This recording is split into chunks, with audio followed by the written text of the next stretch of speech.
Sumit, please get it started.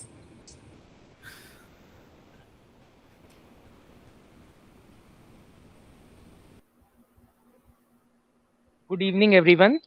For today's session, we are having Dr. Neeraj Sinha with us. He's assistant professor at IIT Kanpur. So he will be enlightening us today with his talk.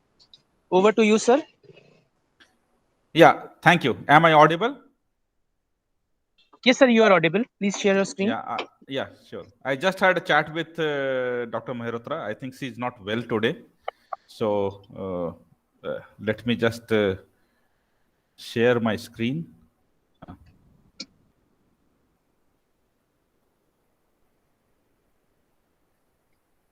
Is it visible? Yes, sir, it's visible. Just let me see once. Cancel.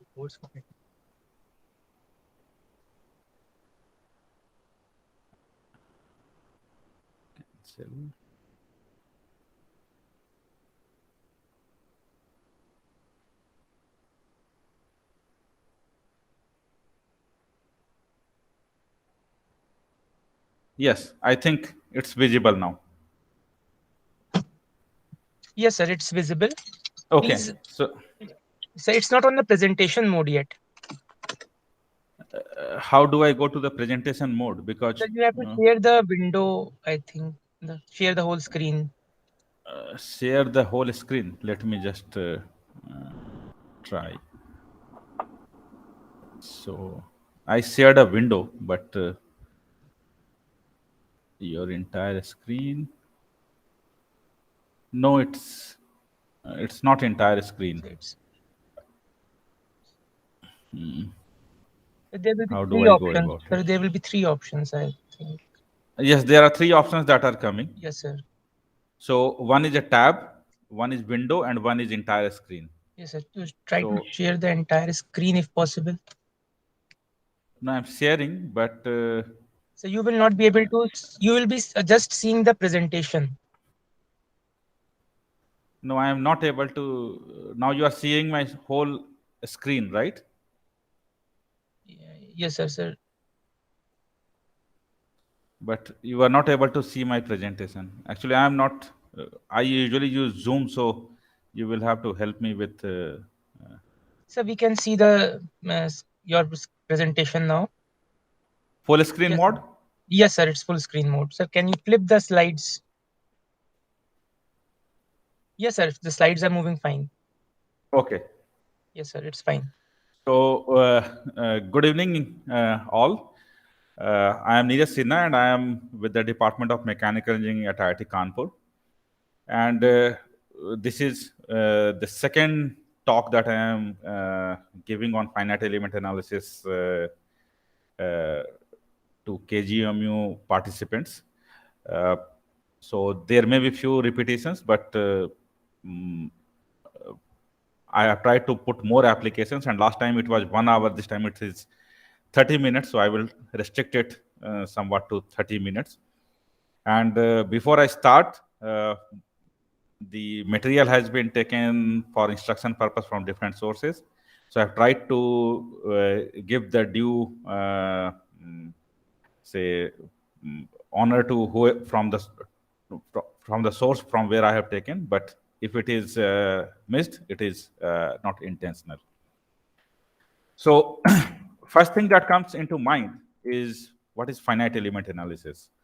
So what in simple terms we can define it as a technique where we try to find the approximate solutions. Please note it's not exact, it's approximate solutions of a boundary value problems in engineering. And why we call it as a boundary value problem, because what we say that within the known domain, there's it should satisfy. So whatever differential equations we put, the dependent variables must satisfy everywhere within that boundary or domain, or actually on the boundary. So what are the advantages? So the main advantage is that, as we will see subsequently, that it can uh, readily handle very complex geometry, which is basically, you can say that it is the heart and power of the FEM. It can handle a wide variety of engineering problems, whether it's solid mechanics, heat problems, dynamics, fluids, electrostatic interactions. It can handle complex restraints and complex loading conditions also it can handle. The disadvantage is that, as we said, that it obtains only approximate solutions, and it has some inherent errors which can be fatal. See, if you have a software, if you give some input, you will get very colorful pictures. For the same problem, if you see displacement over time, you have different kind of pictures. But you have to be, unless you do not know the details of that, it's difficult to know which one is the correct one. So sometimes it has to be, the mistakes have, the source of errors or mistakes need to be known. So why we need FEA is something we slightly mentioned, but now let me give you some examples. So this is the Oakland Bay Bridge at San Francisco. So before the earthquake, it was hit by the earthquake. This is how it looked. And after the earthquake, you could see that the bridge was broken. Now, just let me, yes. So it was broken. So how do you determine the behavior or predict the behavior before actually designing this kind of structures? That this is the seismic load, earthquake with this much Richter scale will come, so this much load will be there on the structure, and whether it should be able to sustain or not.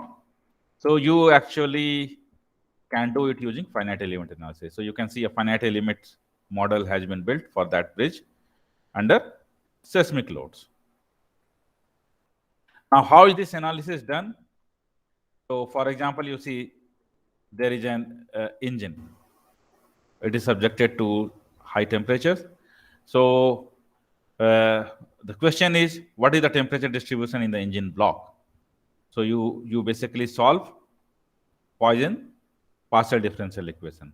Likewise, in say aircraft, you have this drag force analysis, and then you want to know what is the drag force distribution on the aircraft. You need to solve Navier-Stokes partial differential equations in this case. Likewise, for medical side, you want to know the displacement or motion of the lung. So you have this lung surface, you have the image. I will tell you what it is. Basically, here it is this grid kind of a structure, spaghetti kind of a structure is basically what you say, meshing. And that's where you are doing this, defining this element. So you are dividing it into small elements. Then you have this, after you simulate, now you know which place has how much motion, right? Red color more, blue is very less. So here there is no motion, here there is some deformation, displacement or motion, whatever you can say. Similarly, you are designing prosthetic hand, another biomedical example. So you have designed the hand, now you have measured it, and these are the small triangular finite elements, and then you put a bar in order to determine, just to show that, okay, if this is the weight of the bar, whether it will fail or what is the stress that it will encounter. Now, it's a classical mechanical engineering problem, but even in hospitals and all, to make the prototypes and all, in addition to what is the recent trend, additive manufacturing or 3D printer, you have lathe and milling kind of machines in the workshop. So if you see that this vertical machining center, the geometry is very complex. You want to know under operating conditions what will it be the behavior. So it is very difficult to make the algebraic equations for the entire domain.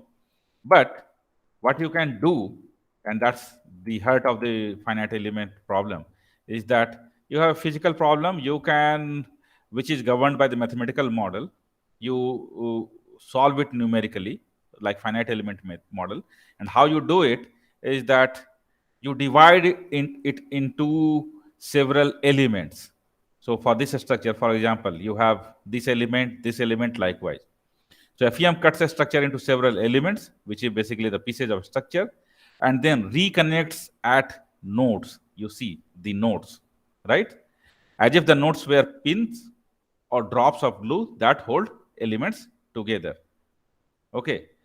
And what it will lead to is it will lead to a set of simultaneous algebraic equations. So you will solve them, and then you will get the physical quantity of interest. So you see it is a typical element, it is a typical node shown here also. From here you are actually calculating the displacement, which you are converting to a stress, a strain, or whatever quantity you have. So so any problem has a set of governing equations and boundary conditions. And so governing equations are, say in this case, it's in the form of differential equation, and you have some boundary condition.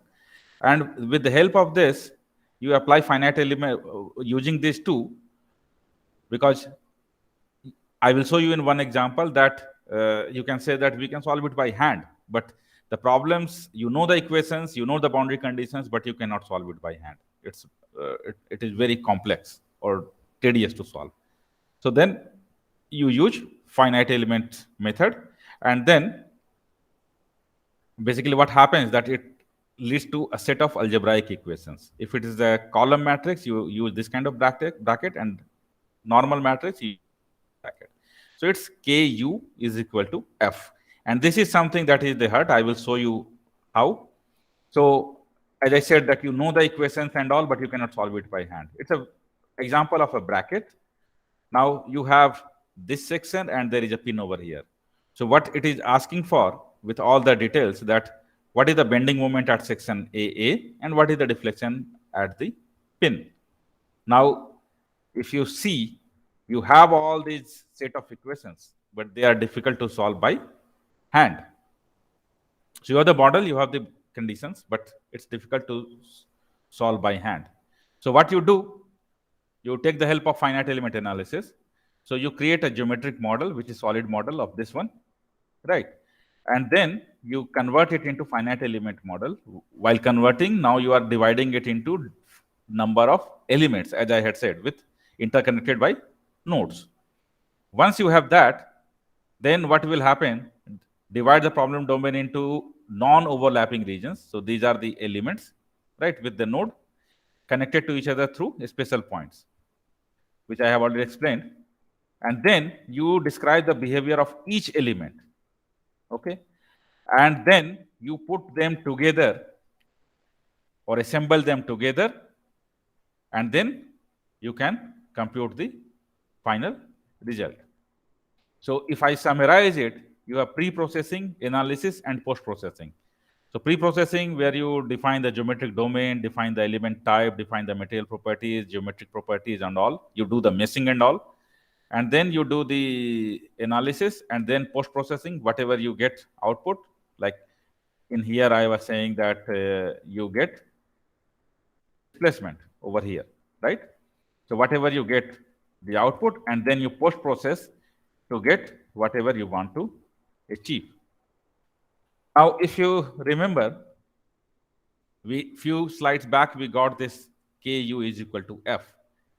So K signifies the property, F signifies the action, and U signifies the behavior.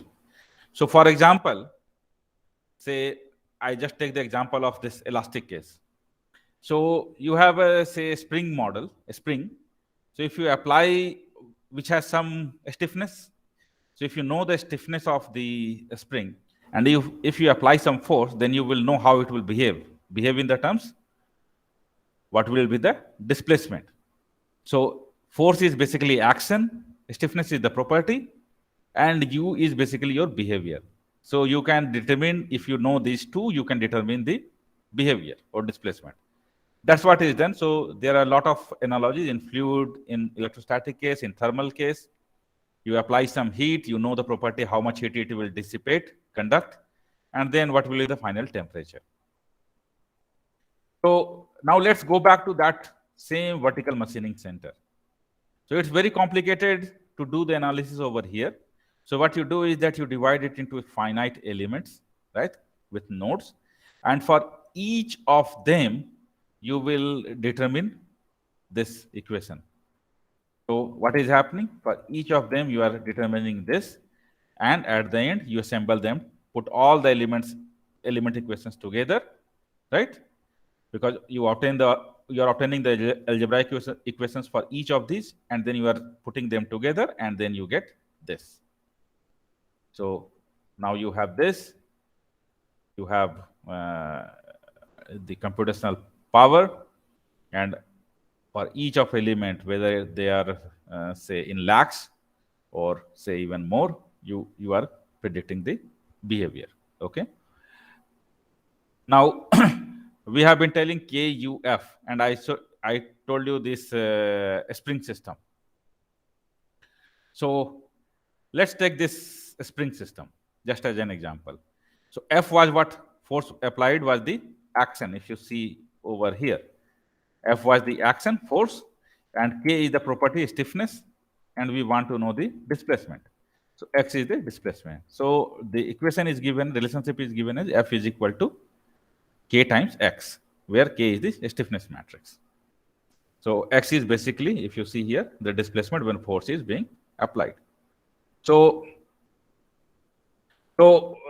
this K stiffness matrix, or it contains the geometric and material behavior information into it.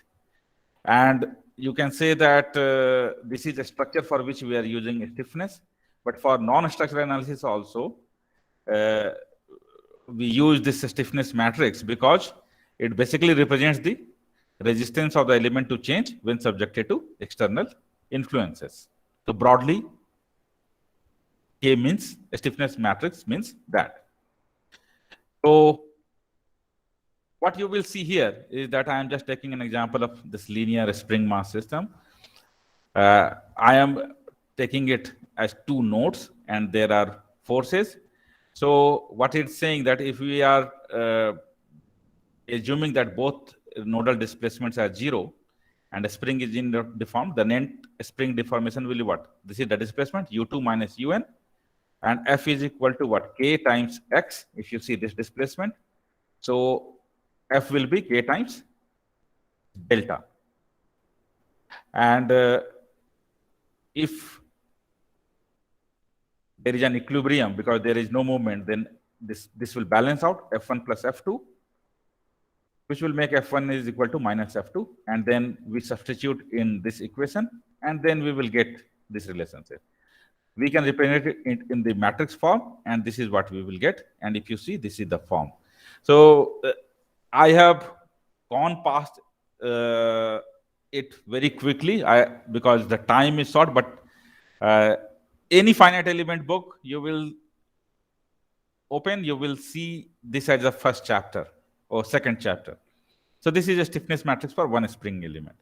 Likewise, I will not discuss about the two spring system, but you can just see that now there are external forces and capital one, and then there are internal forces, which are a small one.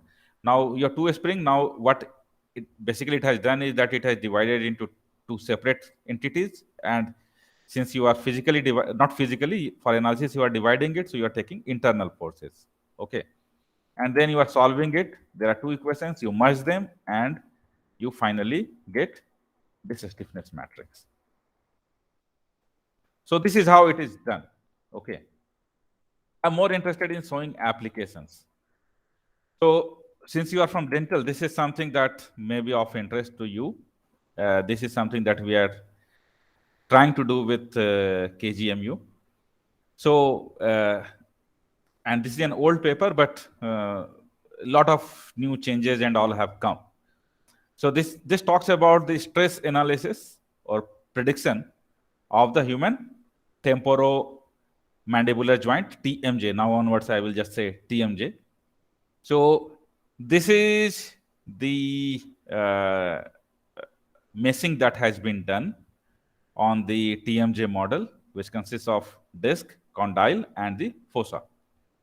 Okay, and now you want to know different stresses. So if you see whatever I explained here, these are basically so here. If you see, there are so many elements. As I said, it can be a million of elements, and then they are assembled together. So that's what has been done here in this one. And at the back end, whatever spring system that I showed, the calculations are done, but those are done by the computer.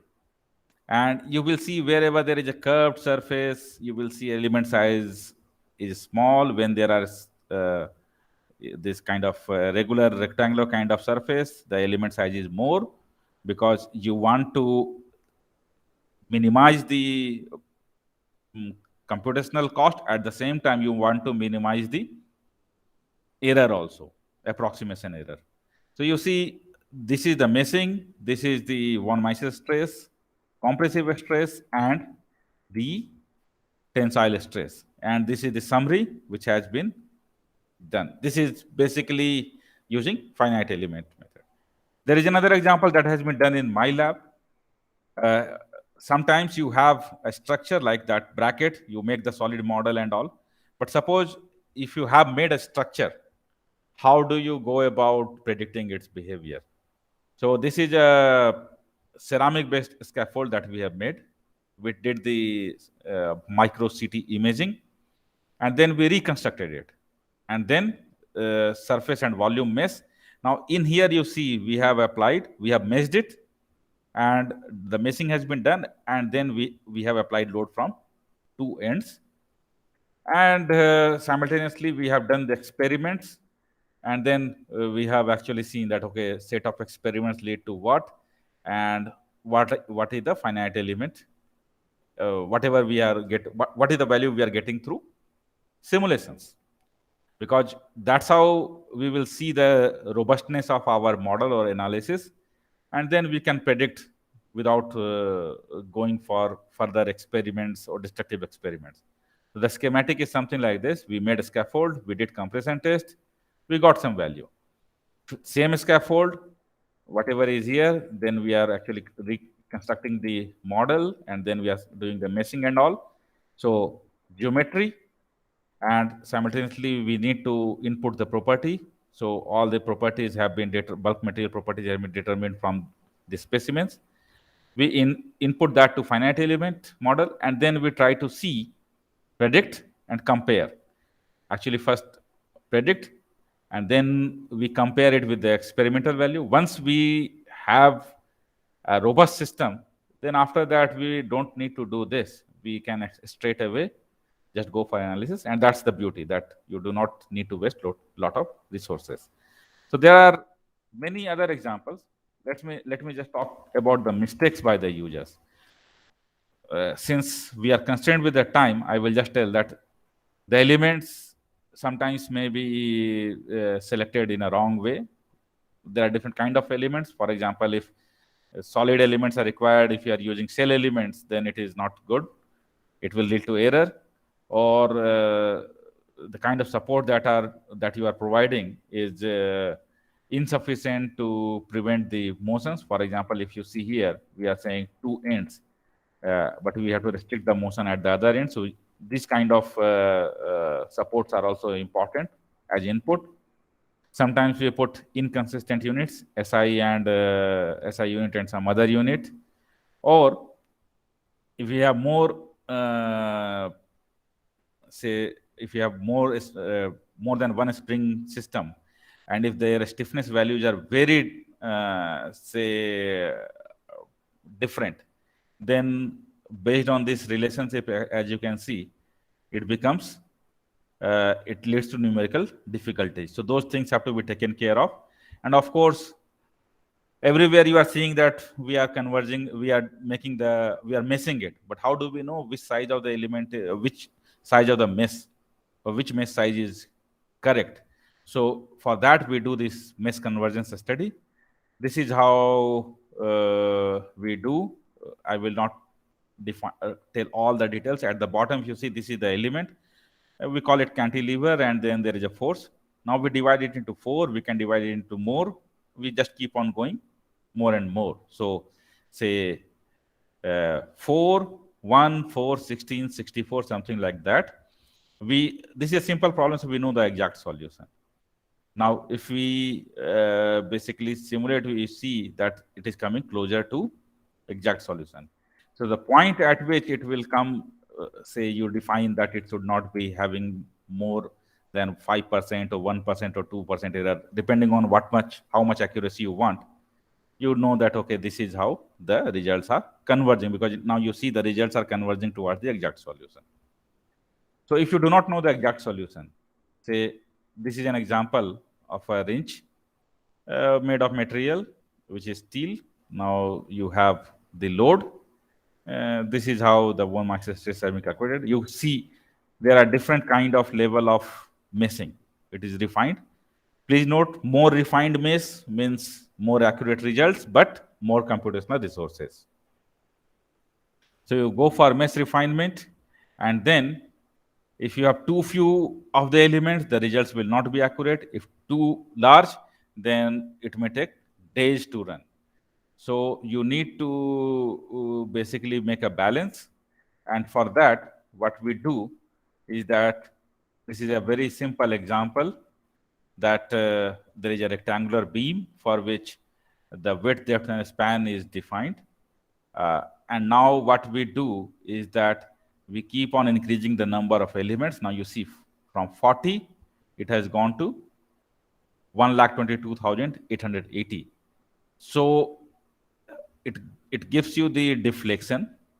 And at the same time, if you see, it has been solved in 5 seconds. It is taking 3 hours, more than 3 hours to solve. But what you see is that as the number of elements are increasing, your results are slowly converging, right? And at the same time, basically it is after, say, this, or you can say even this, it is becoming independent of the number of meshes. So if this kind of things happens, we say that we have a converged solution. So the same example, right? If you see these last 3, it's almost constant. So even this. So what you are seeing is that there we were just seeing the deflection. Now we are also showing you the solve time in hours, what is given in the table, right? 5 seconds to 3 hours, 5 minutes. So if you are getting actually results somewhere over here only, then why do you want to same result over here? There is no need of going up to this. This is basically inefficient mesh, because you are unnecessarily increasing the solve time. So refinement past this point is an inefficient application of FEA, right? So and there is no refinement in the result. So these are the errors that make. So for example, if you see this kind of structure you have, these points you can actually make larger element, and here you can have a small. So this is called adaptive meshing, and most of the new ones have this adaptive meshing capability. The softwares have. You can actually see there are different ways of adaptive meshing, because this is a regular structure. You will not see much difference. The difference will come over here. So these are some of the FEM packages. Some of them are free. Some of them are, say, purchased. You have to basically purchase. Abacus, ANSYS, these are the most common ones. And I summarize by putting this flowchart. You have a physical problem, you develop a mathematical model. Mathematical model is solved by the numerical model, where basically you apply finite element. If the answer makes sense, you are happy. If not, then you again have to refine the analysis, or you have to do the design improvements or structural optimization. So if you have to refine the analysis, you have to improve the mathematical model. Otherwise, you have to change the physical problem. So this is a very good module. I was looking into the surgical planning and all. Basically, I work on 3D printing, so I could understand a lot of things. And surgical planning, if you have not, I am sort of what you say, exceeding my brief, but uh, I will still share this. Let me just put this. Share your entire screen. Just let me see if I can. No, I cannot share. Let me just show you a window, if that window will help. Yes, I think at least you can see this window.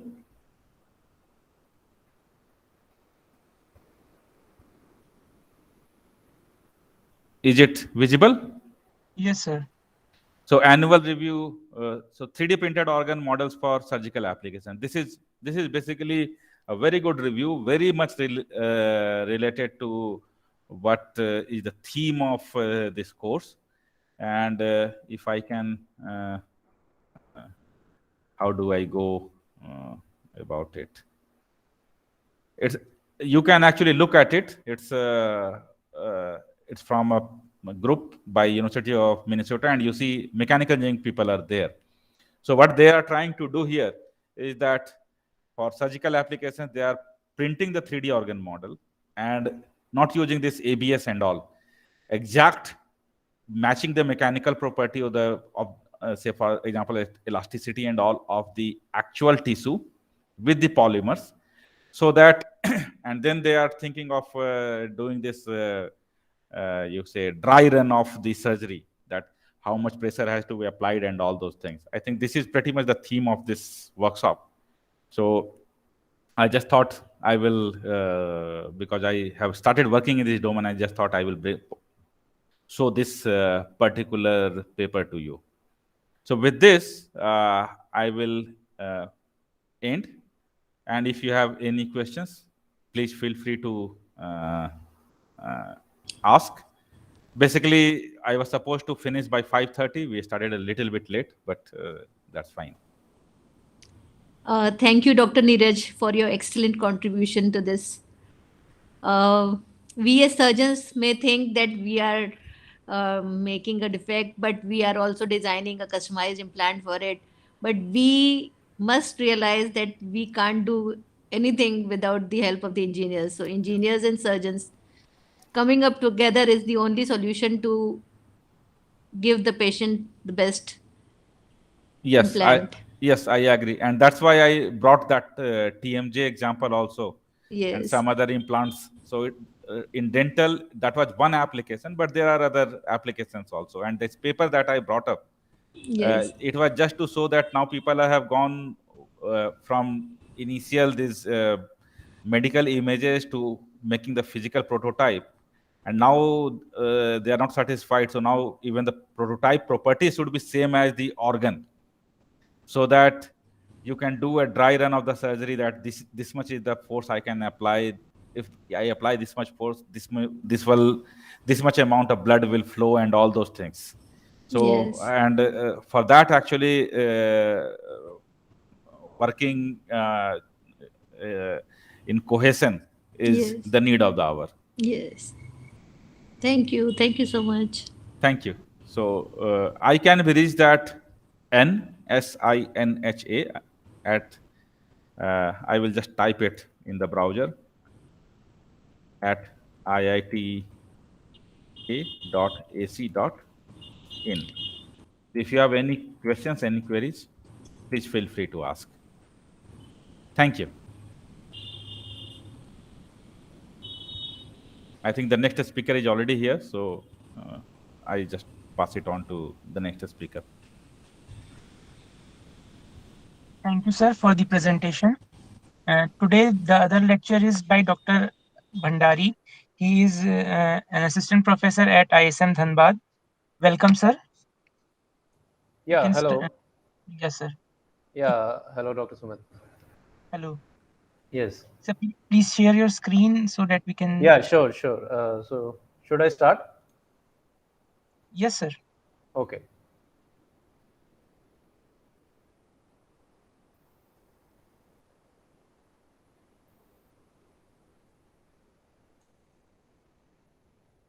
Okay, so are my slides visible? Yes, sir. Okay, so good evening, everybody. So, first of all, I would like to thank the organizers for inviting me to give a talk in this course named Digital Designing and Manufacturing of Pediatric Facial Prosthesis. However, my talk is on the topic that is the basics and application of computational fluid dynamics in understanding the human airflow.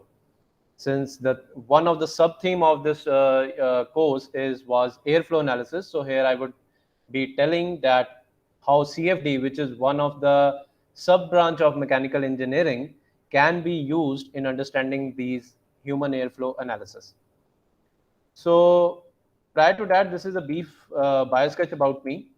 That currently I am an assistant professor in the Department of Mechanical Engineering at IIT ISM Dhanbad.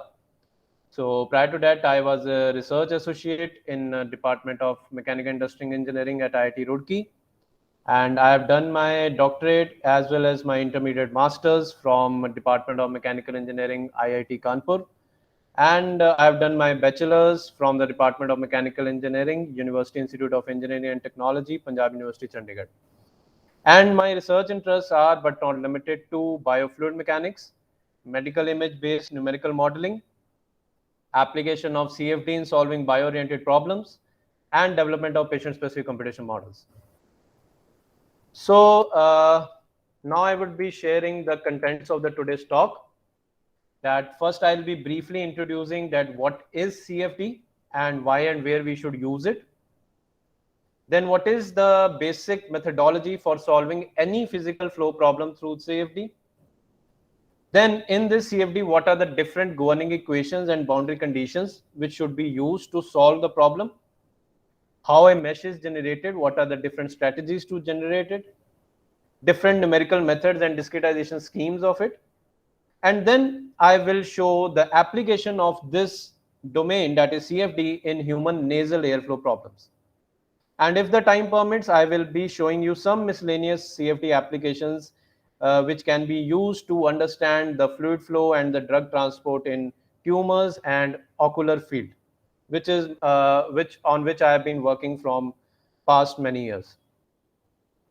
So I'll start now that what is CFD and why we should use it. So CFD we can define as a simulation of fluid engineering systems using the modeling and the numerical methods.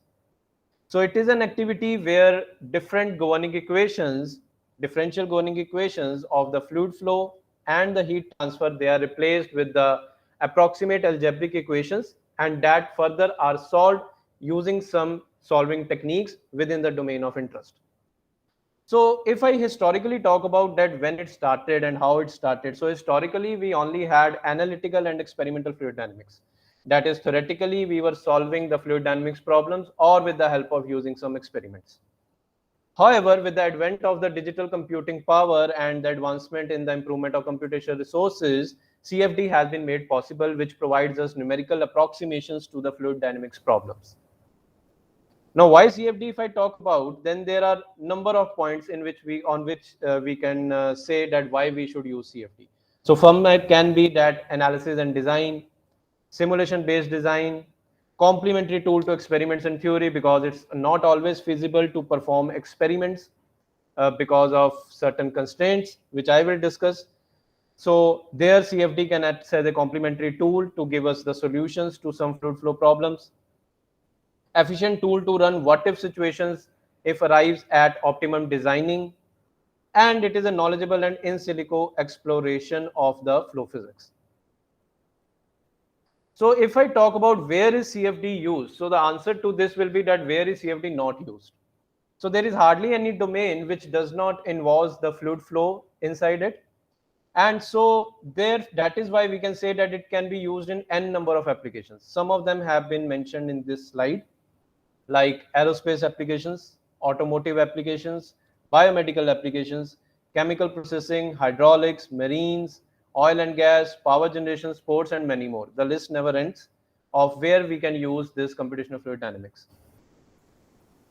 So how to solve a problem using CFD? So there are some basic steps which I have incorporated here in this one slide, or we can tell this the methodology of solving a problem through CFD. So the first one is that we specify the physical problem or the computational domain in which we want to solve the fluid flow. Then once we have designed it, we will be choosing what governing equations and boundary conditions we will be solving. Then the next step comes is the mesh generation. Once we have decided what equations we have to use, we will be meshing our computational domain. And on this mesh, we will be discretizing these governing equations. By discretization, I mean dividing, or in Hindi, if I say to todna. So the discretization of equations can be done on this mesh using three different methods, like finite difference it can be used, or finite element method we can use, or finite volume method we can use. And once we have discretized it, we will obtain the system of a linear algebraic equations, which we can solve using different solvers or different methods to find out the unknowns. Now, what are these unknowns we are talking about? These are the variables which we need to find out in a flow field problem. I will talk about more in that when I go to the nasal airflow problems. So I'm going to briefly talk about all these in a couple of minutes, that what is basically done in all of these steps. So the first step is specify the physical problem. So here two things we need to take into account, that whether we are modeling a simple geometry or whether we are modeling a complex geometry. Now, if we are modeling a simple geometry, let's say if I need to analyze a flow through a circular pipe, let's say some of you might be familiar with these pipes which we use for the gardening purpose, where we water the plants. So flow through a pipe, we need to solve that, right? So there the computational domain is basically a circular pipe. So it is a very simple geometry. We can directly create it in our CFD softwares. But let's say if it is a complex geometry, let's say, for example, the human nasal air cavity. So it is a very complex geometry. So if we need to model these complex geometries, we need to model it in some other CAD software, and we need to import it in our CFD softwares. But before that, whether it is a simple one or a complex one, the most common approach is that first we need to define the coordinates in which we need to work. Like either we need to work in Cartesian systems, XYZ, or cylindrical system, R theta Z, or spherical system, R theta phi. So first we need to define that. And the second thing, that whether this complex geometry model which we are bringing from any other software should be compatible with the CFD software in which we are going to work. Okay, so there are some formats like step format or IGS format in which we need to import our files. So next I go to the mathematical modeling, that is what governing equations we should use in a specific domain. Now this depends upon number of factors. What flow physics we are solving, what type of flow conditions are there, what type of flow parameters are there which we are solving. So for example, either we are solving a viscous flow or a non-viscous flow. Okay, so I think because there are a lot of mechanical engineering words which I have used, so I will be explaining it in a very simple way so that you student or whosoever is attending this talk can understand it in a layman language. So viscous flow is that type of flow which involves strong viscous forces or the frictional forces inside it. And the inviscid one are that in which the frictional forces are very less, because whenever a fluid flows, it flows in the form of layers, right? And when it flows, so there is friction between the two layers, right? Then either we are solving a Newtonian flow problem or a non-Newtonian flow problem. Either we are solving an external flow problem or an internal flow problem. Like one example which I gave, flow through a circular pipe, that is an internal flow problem, right? Bounded problem. Either we are solving a laminar flow or we are solving a turbulent flow. So there are a lot of factors And why it is important, because based upon these things only we define our governing equations. The governing equations change based upon all these things, right? Now once we have finalized the governing equations, okay, so what this slide contains, now this slide I have intentionally put here. Why so? Because I already told you that the governing equations will depend on all these things. But let's say most common governing equations which are used, because we assume the flow generally in case of the healthcare, if I talk about, or in the form of biomedical flows. So most of the flows are laminar flows, and most of the body fluids which we take them to be incompressible, right? And we take them to be Newtonian. Like now the theme of the talk is airflow analysis. So the airflow which we are taking inside our nasal cavity or inside our lungs, so air, we take it as an incompressible fluid that it cannot be compressed, and we model it in the form of Newtonian flows, right? So some of the most common governing equations to model these types of flows that I put here. So first is the conservation of mass, or the continuity equation, which tells us that the mass always remains conserved. Then is the conservation of momentum, or is the Navier-Stokes equation, that is the cornerstone of the fluid mechanics in mechanical engineering. Most of the fluid flow problems are solved using these two set of equations only, and these two set of equations are solved simultaneously because they are coupled flow problems, right? So here different terms, what they mean is that this term which I have circled here in red, this term shows it is a local acceleration, that is the acceleration of the fluid with respect to time. Then it is the acceleration of the fluid with respect to space, that is convective acceleration. Then this is the pressure gradient terms. Then this is the middle ones, these are the gravity terms. And the last one, these are the viscous terms, which I already explained you, that because of the viscous forces being predominant in the fluid flow. So why I put these equations? Because these will be used when I will show the application of CFD in human nasal airflow problems. Only these set of equations are being solved there to tell us about the detailed airflow dynamics inside the airflow analysis inside the human body. And last, sometimes along with these flow equations, we also solve the conservation of energy equation if we are interested in capturing the temperature inside the human body of the airflow, let's say. So this is the conservation of energy equation. So I will not go into the details of each and every term, that will be out of scope of this talk. So I'll be concluding up to here. So let's go on to the next thing, that is the boundary conditions and the initial conditions. Now they are very much necessary. Without them we can't solve these governing equations, because we have a domain, we have the governing equations. Now how to solve them? We need certain boundary conditions to get a unique solution to these governing equations. Otherwise we will not get a unique solution.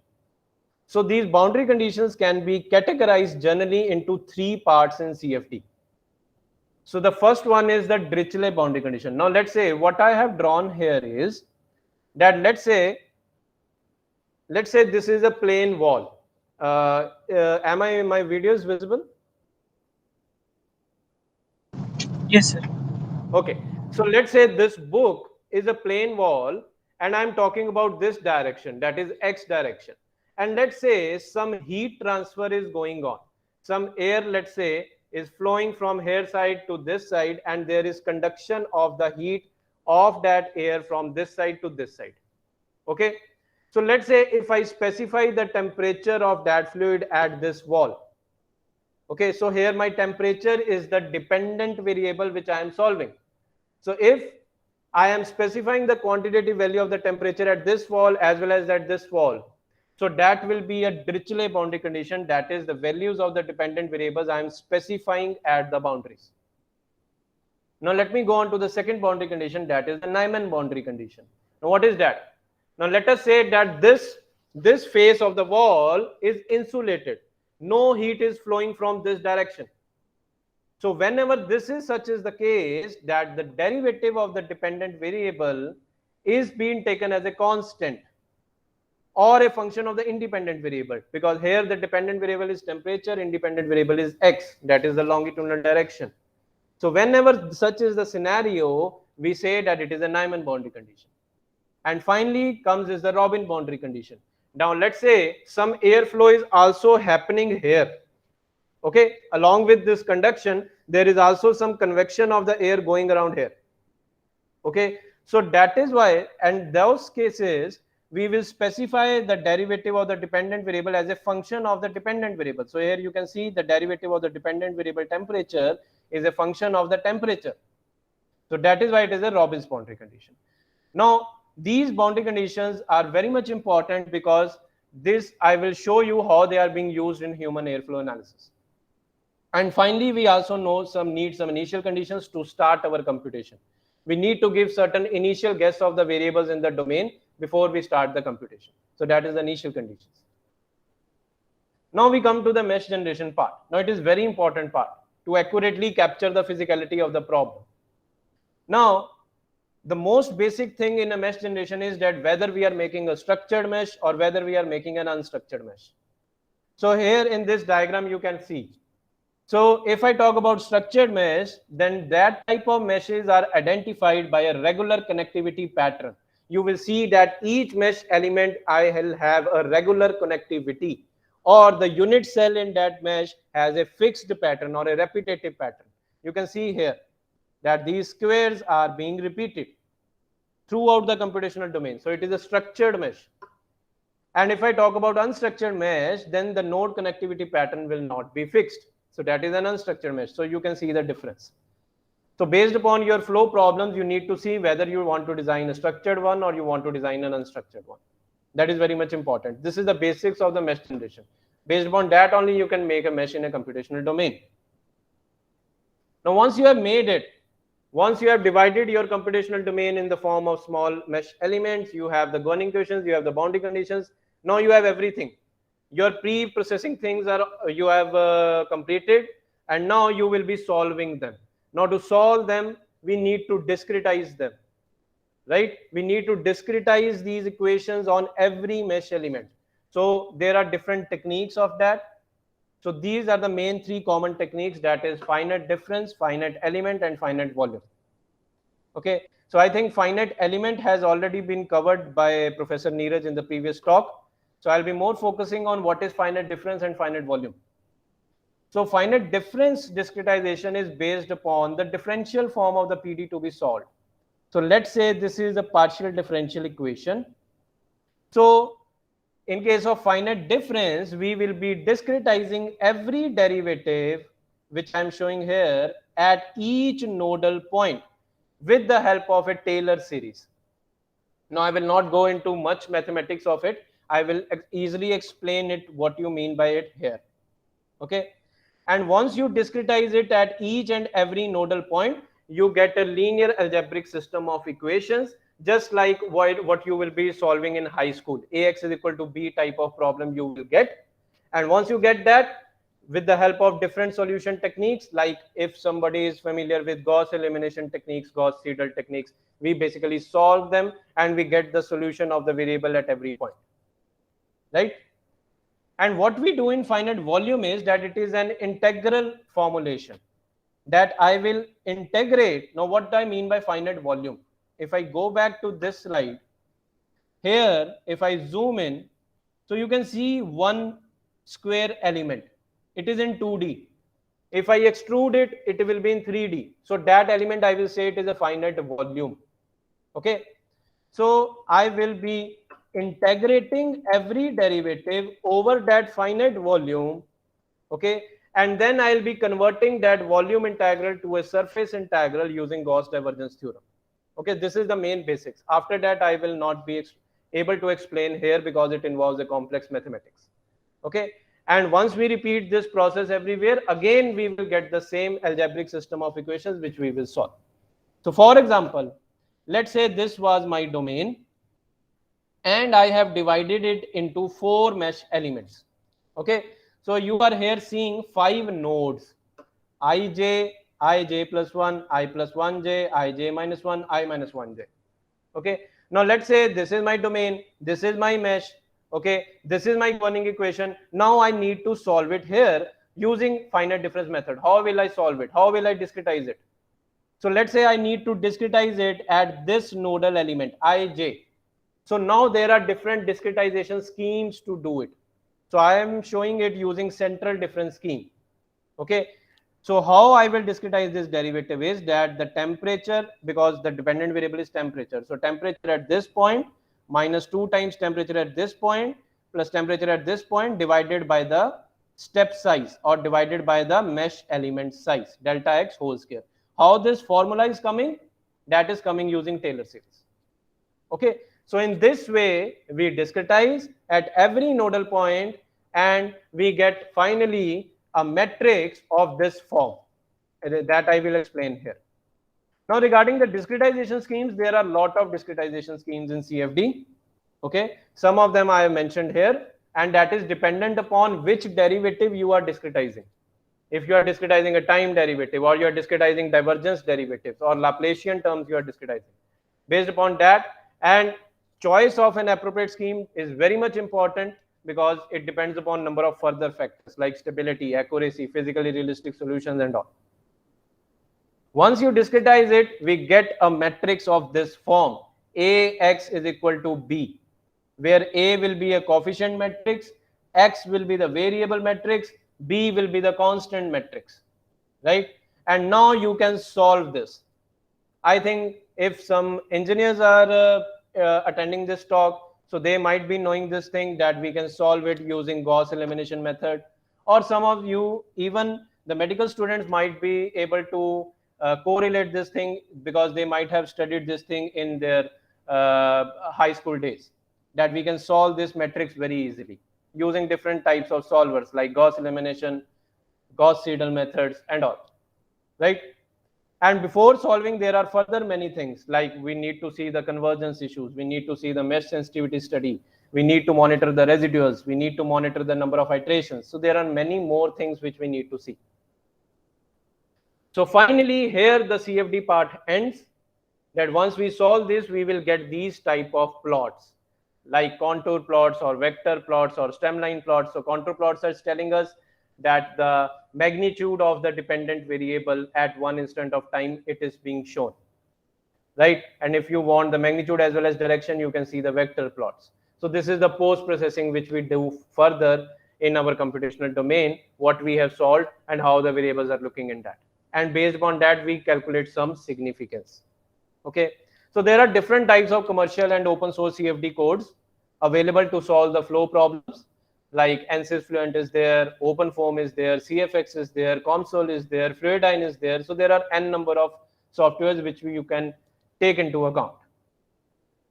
So up to this was the basics of CFD, because I know that the today's talk topic theme is nasal air is the airflow analysis, and I had to show that how you can do the airflow analysis using CFD, but without telling the basics of it, I can't start directly from the application, right?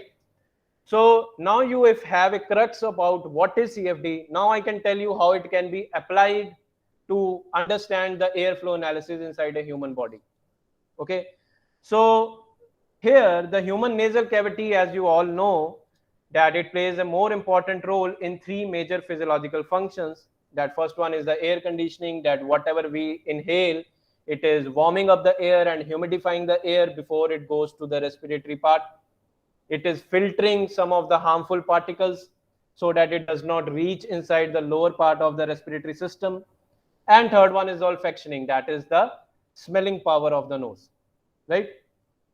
Now, what can be the major objectives of the CFD in this nasal airflow analysis? How CFD can help here? So I have identified 5 domains here that how the CFD can help. So first is to identify the location of the flow obstruction. That let's say if somebody is suffering from some nasal anatomy disease, some nasal deformity is there, then how much flow obstruction is being there in different parts of the nasal cavity, that can be computationally investigated by CFD. Then the calculation of the nasal resistance. What is nasal resistance? It is basically the ratio of the pressure drop divided by pressure drop at the nostrils and at the nasopharynx region divided by the airflow rate which we are inhaling. So we can calculate the nasal resistance at different cross sections of the nasal cavity. How much resistance is, which part is providing how much resistance, right? Then finding out the hot spots of the particle deposition, because along with the airflow, we inhale a lot of particles. So once we are inhaling them, where are they being deposited inside the nasal cavity? Drug delivery and surgical planning. So all these 5 things, a lot amount of research has been done and even undergoing in this area, and I'll be now explaining some of the research which is mapping with these 5 domains, right? Before we start, because in every CFD simulation problem, these 5 steps will be common. So I have been jotted down these 5 points here. That first we need the computational domain. So we will be extracting our nasal geometry from the CT or MRI scans of the nasal cavities with minimum slice thickness and maximum resolution, so as to we get an accurate 3D model. Now, I think because this module already consisted of the modeling of the 3D geometries from the images, so you might be familiar with these softwares like Mimix or 3D Slicer, which are used to convert the CT scans into the 3D models. So here you can see a 3D model of the nasal cavities generated. Now, once we have the computational domain, we will define our mesh, right? And once we have done the meshing, we will define the governing equations which we need to solve inside this nasal cavity, right? And then we will post-process the results and tell us the significance, right? So let us start. So here, the first objective is that how we can numerically simulate and understand the gross airflow patterns inside different regions of the nasal cavity, right? So now you can see how CFD is helping us. So if you are able to see this paragraph here, governing equations and boundary conditions. So I just gave you a glimpse of some of the common governing equations like conservation of mass, conservation of momentum. So these coupled equations are routinely solved to understand the airflow analysis inside the nasal cavity. So these are the governing equations which are being solved here. Now what about the boundary conditions? So at the nostrils from where we are breathing, we are taking a uniform flow rate of around 7.5 to 15 liters per minute, right? So this is coming in the Dirichlet boundary condition. We are specifying the value of the dependent variable at the boundaries, right? So here we have taken a resting breathing condition case that if a human body is in rest state, how much airflow it is taking into account. So we are assuming the study to be laminar, right? So, but there are some conditions like if somebody is running, if somebody is doing some exercises, so then the flow rate will increase and then the flow will become turbulent, right? Then we need to change these equations to turbulent flow equations, right? Now at the outlet, that is the nasopharynx region, we are taking an outflow boundary condition. That is the derivative of the transported variable. Normal to this boundary we are taking to be 0. That is our Nyman boundary condition that I explained. And at the nasal cavity walls, surrounding walls, we are taking a no slip condition. That is the velocity of the flow is same as that of the velocity of these nasal cavity walls, which are rigid. So the flow which is just adjacent to this nasal cavity wall, velocity is 0. Okay. So this is the CT scan of the nasal, whole head. And from here we segment out the nasal geometry, we make the 3D model of it, so and we mesh the 3D model of the nasal cavity. So you can see the unstructured mesh at different cross sections. If I cut this nasal geometry at different cross sections, so you can see this mesh has been made. And here you can see these coronal cross sections from the anterior tip of the nose towards the nasopharynx, right? So let us go on to what results we get. So once we solve all these things, so you can see here, now these are the velocity fields at different cross sections from the anterior tip of the nose.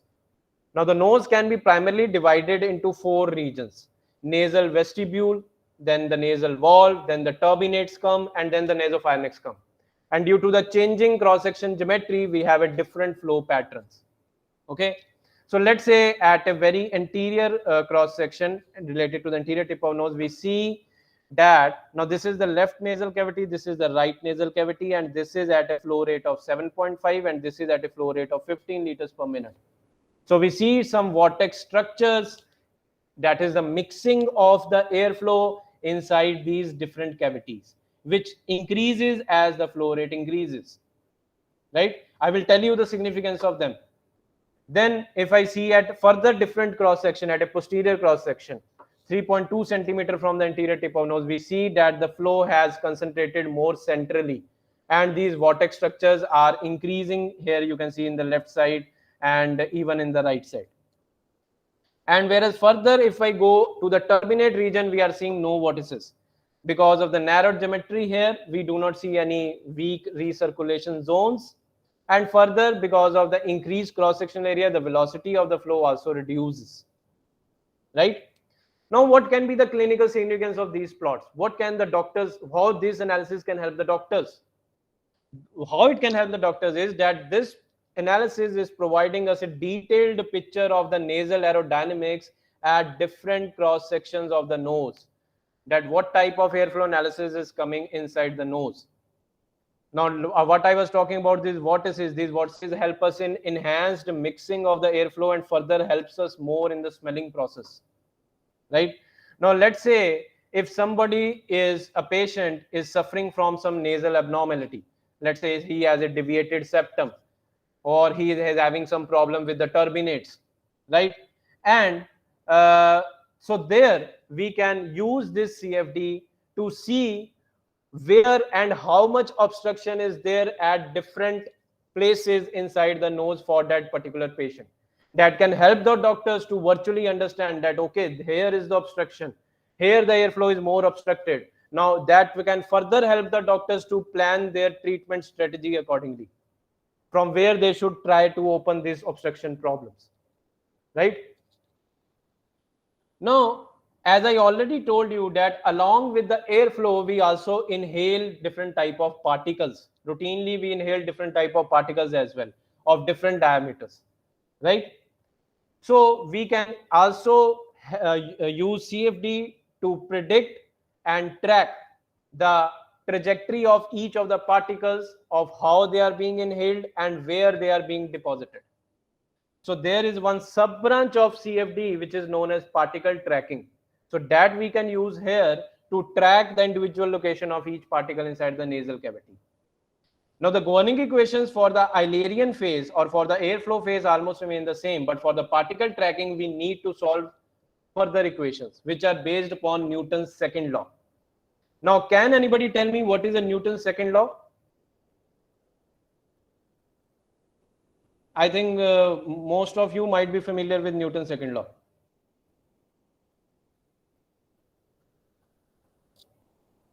Yeah, hello, am I audible?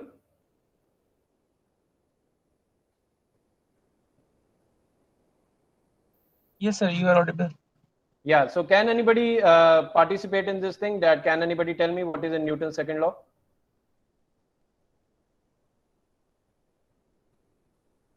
Okay, so no issues. So Newton's second law basically tells us that the rate of change of the linear momentum of a body is directly proportional to the applied force, right? So same concept is being used in the particle tracking. That what we are doing is that we are seeing the effect of the external forces acting on that particle and how its momentum is being changed. That is the basis of the particle tracking here. So that is the equations which we use, okay?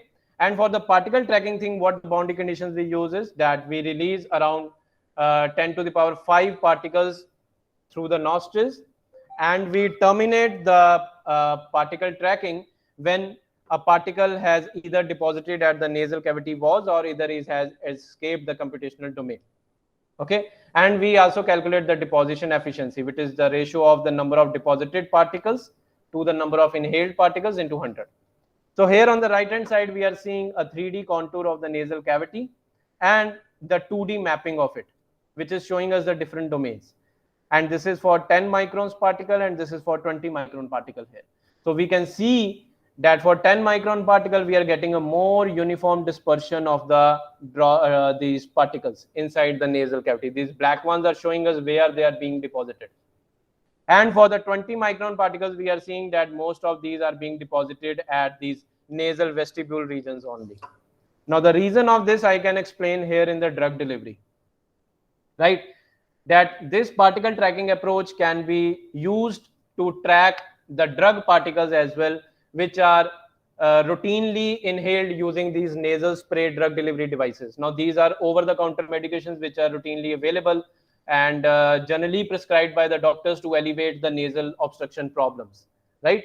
Common cold problems as well, or let's say somebody has blockage inside his nasal cavity, so they can temporarily provide some relief to them. But once they are sprayed, where they are being deposited, that also CFD can tell us. So here is one study related to that. So here you can see the computational mesh and the this drug delivery part. So I'll quickly explain what is happening here. So here the particle range which is being simulated is 5 to 50 microns, right? So we can see that for the 5 micron around, and the nasal cavity has predominantly been divided into 3 regions: nasal vestibule, main passage, and nasopharynx regions. Okay, so we can see for 5 micron particle, around 10% of them get deposited in the main passage, right? Whereas almost 90% of these particles, they basically escape the nasal cavity deposition and they directly go inside our respiratory system. Okay, whereas for 10 micron particles, we can see a good uniform dispersion. Around 70% of them are being deposited in the main passage. Okay, whereas for 50 to 15 microns, we can see most of them are being deposited in the nasal vestibule region. Now, why it is so?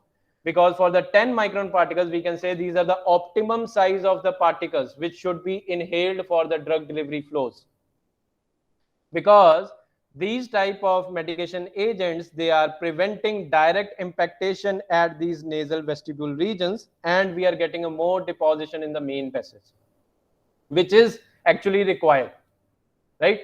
But if I talk about these very small particles, so there we are seeing that the airflow is dominating. It is dragging the particles directly to our respiratory system. Nothing is being deposited in our nasal cavity. And if I talk about a much heavier particles, so we can see here these much more heavier particles, because of their inertia, they are being deposited here only. They are not able to traverse more distance. So now what clinical significance we can draw from it? That we can in silico understand the nasal spray characteristics, right? And these simulations can provide assistance to the pharmaceutical industry.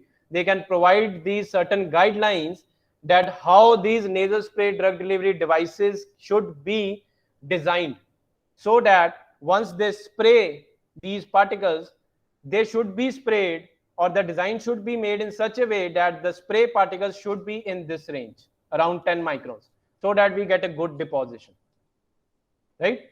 And further, we can optimize the spray direction as well, at where we are getting a maximum therapeutic efficacy, right? Now, all these were CFD problems that we are understanding the human nasal airflow by that. But how do we know that these predictions made by the softwares, they are accurate? How do we have an inherent confidence level that these simulation results are predicting accurate? So there is one more experimental technique in fluid dynamics related to that. So since this theme of this course is also 3D printing, so one of the this example I can show here of 3D printing, that these nasal cavities right now, they are being modeled in a transparent way. They are being 3D printed using stereolithography technique, and they are being using a transparent material so that we can see the flow inside those nasal cavity better. And once we have made it, we can take the help of image visualization techniques like particle image velocimetry, particle streak velocimetry.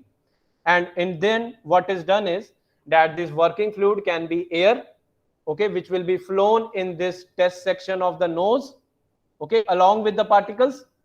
And there is a ND-YAG laser which is being flashed on this nasal cavity slice by slice, synchronized with the CCD camera. So we get the images at every slices, and we can obtain the velocity at every coronal cross section, and we can also obtain the particle deposition. So now we can match these results, which are experimental and are more accurate, and we can match these with our CFD predictions to see whether our CFD predictions are accurate or not. And this type of work is being done right now.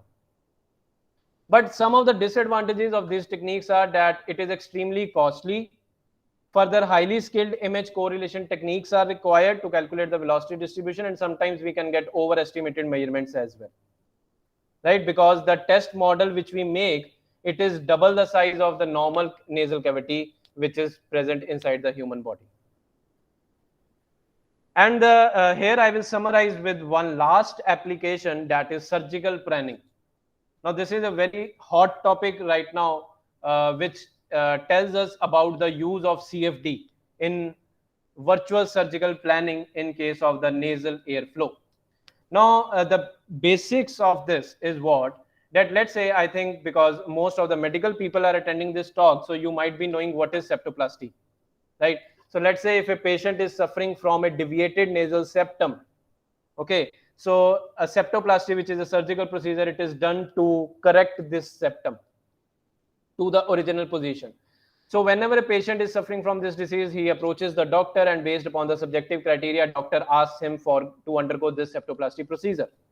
But according to the literature, around 50% of the people, they remain dissatisfied with their post-surgical outcomes, and which leads to reoccurrence of the symptoms or reconsultation with the doctors and increased medical cost and all these things. So how engineering or how CFD can help here? So there comes this method of virtual septoplasty, that it is an in silico method to predict the septoplasty outcomes and in the patients which are suffering with the nasal airway obstruction. So here we perform a virtual surgery to correct the septum within the model itself, and with the help of CFD simulation, we predict that, okay, with this much change in the deviation correction, how much change is there in the nasal airflow obstruction, right?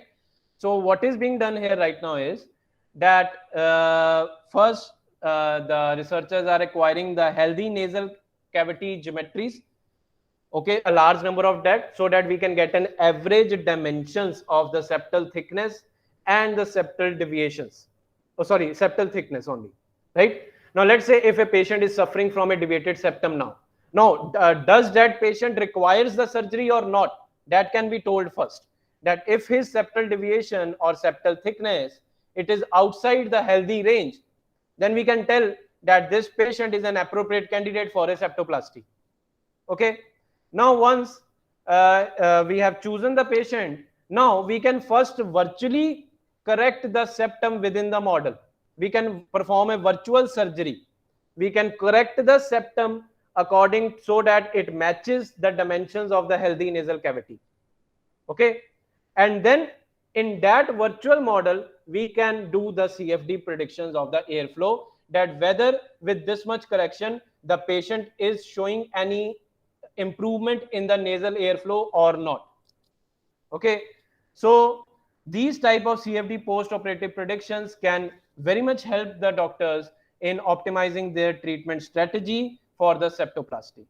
And these CFD post-operative predictions can also be validated, and they are being validated with the actual surgery which the doctors perform, and how much airflow is enhanced by performing that surgery, and through this virtual surgery can be validated, right? So here the airflow part ends.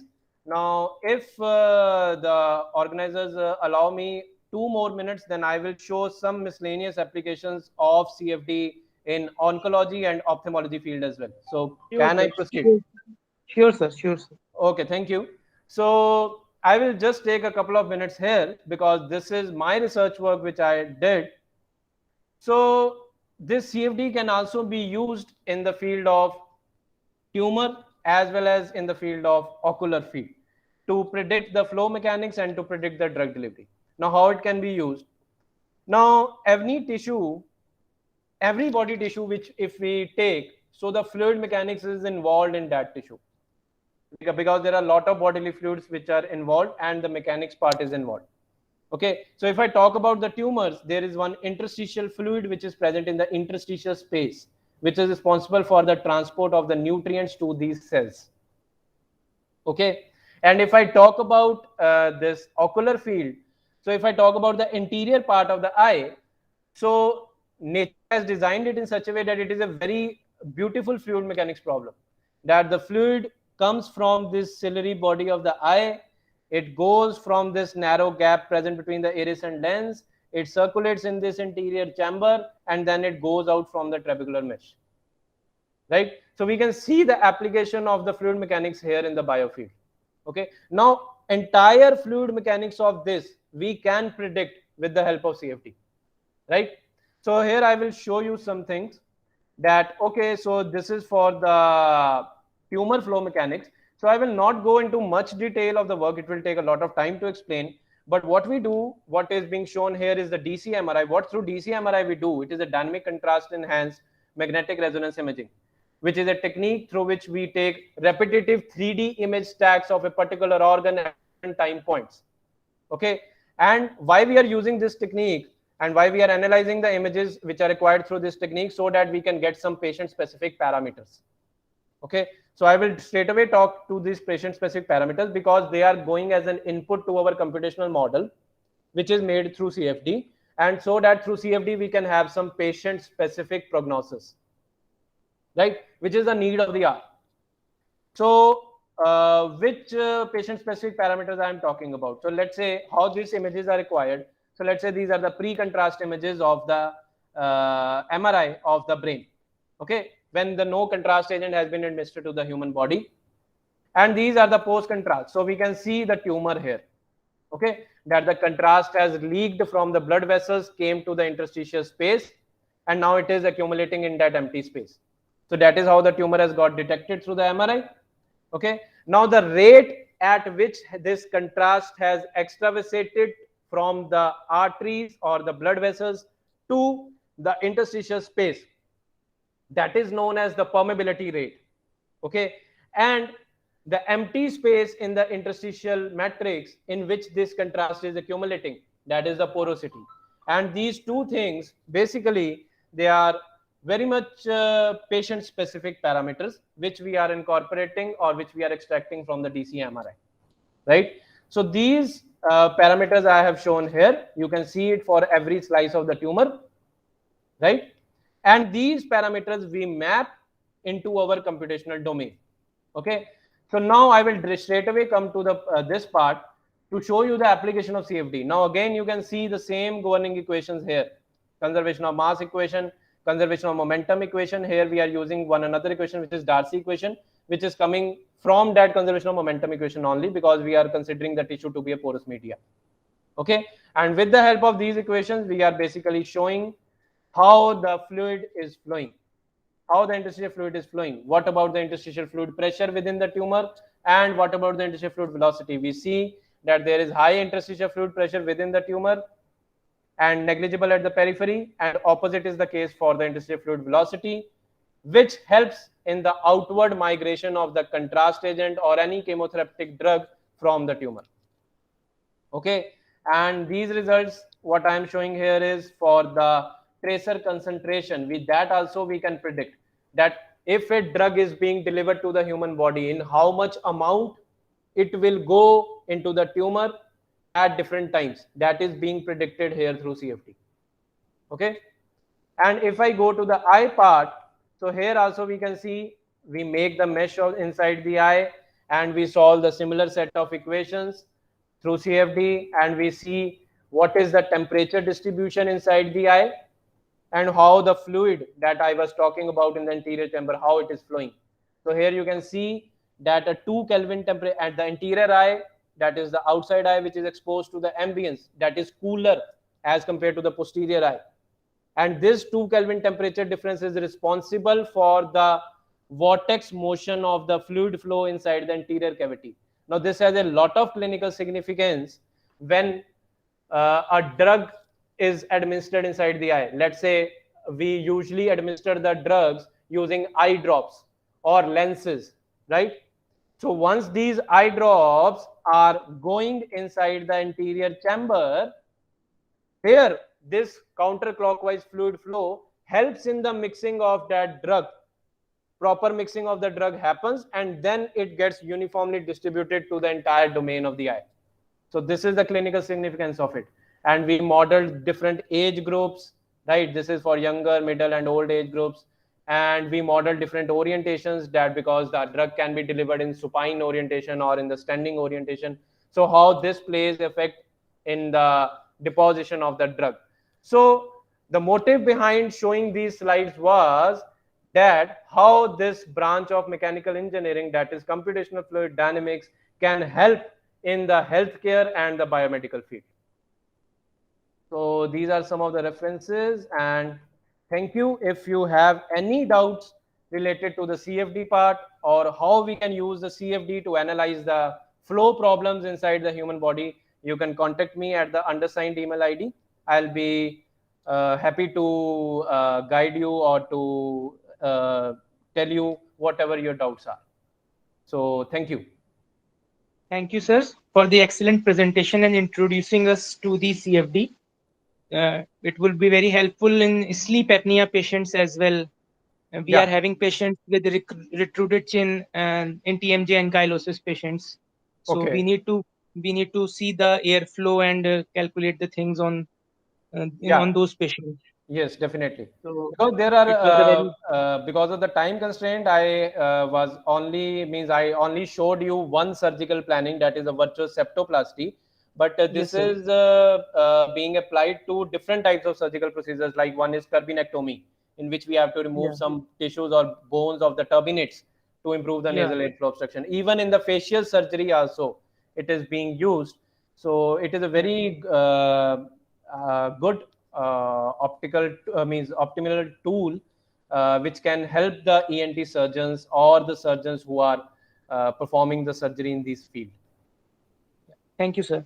We will be posting the video of the lecture on YouTube. So actually, the people enrolled will be viewing it on YouTube. So Okay. they may be posting comments and on those, and maybe connecting you with on your email address. Yeah, sure. So I'll be happy to yeah, help them. thank you, sir. Thank you Yeah. for the excellent presentation. Thank you very much. Yeah. Okay. Thank you. So with this, we come to end of today's session and this week of the training program. And the next month again, we will be connecting with a new series of lectures. Thank you for joining us.